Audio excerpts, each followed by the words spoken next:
Philip Sherwood, thanks so much for spending a few minutes with us to tell us about this course you're doing. Pleasure to be here, Peter. Pleasure to be with you. Philip, we had a good time traveling around Israel Palestine several times together. I know you know a lot about the topic, and I think it's great that you want to share your knowledge. Tell me a little bit about the course. What brought you to decide to do an online course about Israel Palestine? Well, I'll give you a little bit of the backstory, if that's okay. I've been doing presentations in post-secondary institutions for about 10 years, say doing typically a 2 or 3 hour presentation at a time, trying to drill down and help students understand what's going on in Palestine, Israel. And then,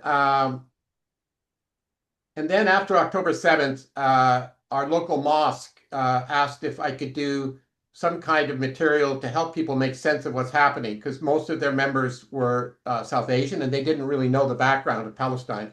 So that sort of spurred me to do this course, partly from material I'd already developed.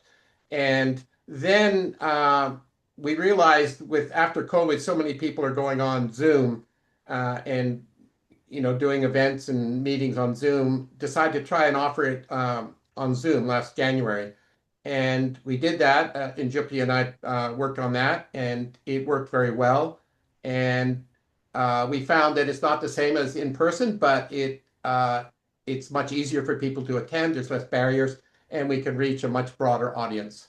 So if I understand correctly, this is not really aimed at activists. It's aimed at people who are interested in the topic but don't necessarily have a deep knowledge or understanding. It's an introductory course. Well, yeah, it's introductory in nature. So one thing I've learned that since October 7th, a lot of people have become aware of what's going on in Gaza. They're outraged by it, but they don't know the context. And the mainstream, the dominant narrative, we might say, is that this all started on October 7th, just sort of out of the blue.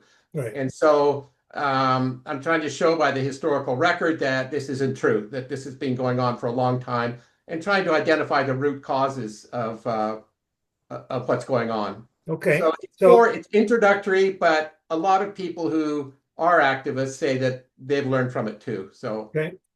So it's a series of 9 separate lectures, and each is an hour long. Is that correct? Yes, it's illustrated talks, slides. It's presented on the Zoom platform, and then there's 30 minutes afterwards for questions and answers and discussion. Okay, and it's on Zoom. It's recorded, so people can, if people miss an event, they can make it up afterwards. Is that right? That's right. We're recording it, and it'll be posted on a YouTube channel and made available to the public. Okay. You're doing it under your own, basically your own experience, but this is sponsored by Njupi, the United Network for Justice and Peace in Palestine and Israel. Is that correct?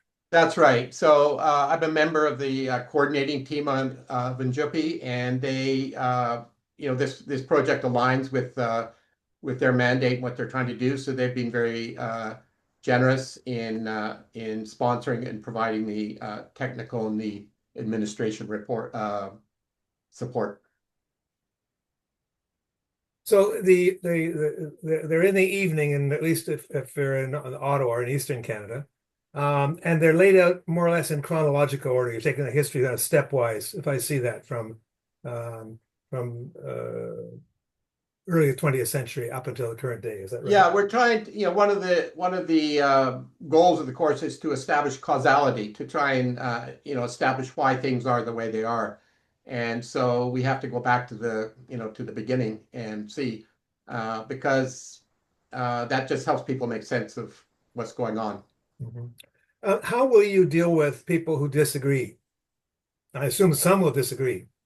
Yes, of course. I mean, I always say that these courses are a stepping stone. I encourage people not to look at them as the end, but the beginning. That I hope it whets their appetite to learn more.